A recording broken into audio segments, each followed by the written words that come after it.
सदगुरुवे नमः। एक ज्योतिषाचार्य पंडित जी थे।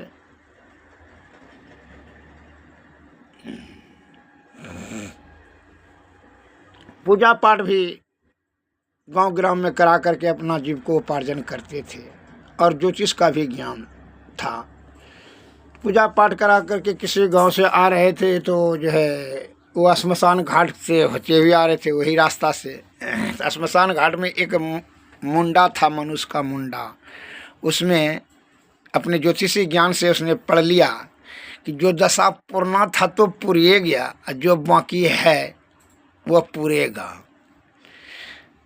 तो पंडित जी को जो संदेह हो गया, असमंजस हो गया कि ब्रह्मा जी को लिखने में कहीं गलती तो नहीं हो गया। मैंने विधि के विधान पर संदेह कर लिया कि इसका तो सब मरिए गया, जरिए गया, मुंडा यहाँ घुलटिए, सब दशा हो गया। तो और अब कौन बाकी है जो पूरेगा?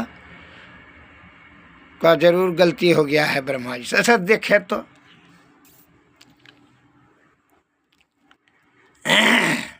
वो मुंडा को झोली में ले आकर के घर लेते आया और कोठी पर रख दिया।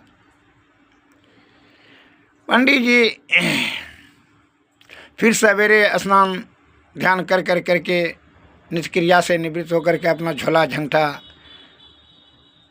उठाए, पूजा पाठ करने के लिए चले गए।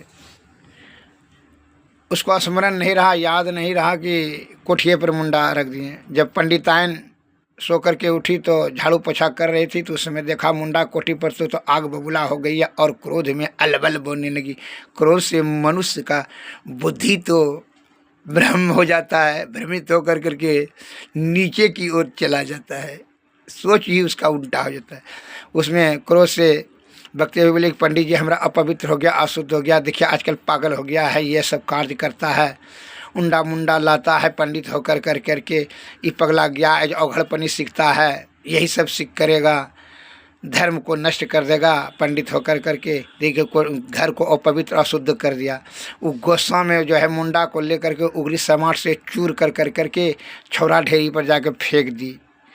सब शाम को जब पंडित जी आए तो उसको स्मरण हुआ कि भाई कोठी पर तो मुंडा रखे थे। तो वह पूछता है पंडित जी ने अपने पत्नी पंडितायन से कि अरे वो मुंडा जो रखे थे कोठी पर, आप पागल हो गया, आपको कोई बुद्धि नहीं है, आप पंडित होकर के ही सब अपवित्र अशुद्ध वाला काम करते हैं, मुंडा उंडा लाते हैं, यही अवघड़पंथी सब सीखिएगा, ये सब काम कर। वो क्या किया मुंडा को बताओ। उसको तो उखरी समाज में चूर करके छौरा ढेबरी पर फेंक दिया। यही चूराठन ही बाकी था।